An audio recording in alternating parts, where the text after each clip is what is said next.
Hello दोस्तों, नमस्कार। आप लोगों को हमारे सुनील सिंह इंटरटेन चैनल में आप लोगों की स्वागत है। आप लोग आज देख रहे हैं कि भोजपुरी लैंग्वेज में हम दिखाने जा रहे हैं आप लोगों को बाघ शेर जंगली जानवरों को कैसे कैसे क्या होता है। ठीक है, चलिए आप लोग दिखा रहे हैं। अरे मदे तने हौ देखो, हो बाघ बाघ बाघ हो, अरे अरे बाघ हवा खोइलस रे मदे शेरवा के दादा। अरे मर दे तो हिलिल गाय, अरे घोड़ रोज, अरे हौ हौ हौ देखो, अरे मर दे तो कैसे काटा था हो। अरे देखो देखो देखो देखो देखो देखो देखो तो रहिए भैया, एकदम से ना हौआ के धरेला, एकदम ओकरा बुझाता तनियो सा इतना चाँप के धरेला ना काट के खा जाला। ये मर दे तो नहीं एक बुझाता हो तनियो सा, नहीं बुझाता। ये मर दे तो नहीं, हम का बताई, एकदम गजब गजब। ए भैया हौ देखो, हो देखो देखो मर दबा तन, अरे मर दे तो नहीं एकदम चाँपता हो।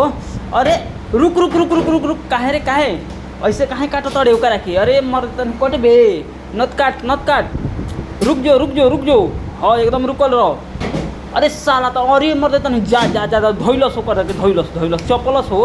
अब का कटलस ओकरा के, जा मर दे तन काट के खा का मर दे। देखो देखो देखो देखो हो देखो हो। ए भैया रुको रुको रुको रुको रुको रुको, हई देखो हो चाँप होता है एकदम से ना, शेरवा हो कि बघवा, ई सब मिल के एकदम से ना। ये मर देते नहीं का कहिए काट दिया का हो। अरे मर देते नहीं जा हरिनमा के देखो हो चपलस हो दादा।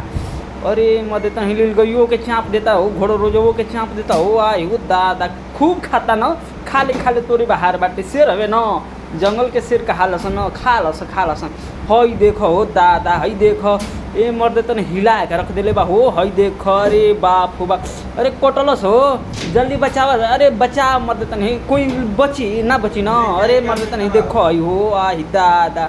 अरे रुको मर देते नहीं, देखो देखो कटलस खैलस ए हाँ।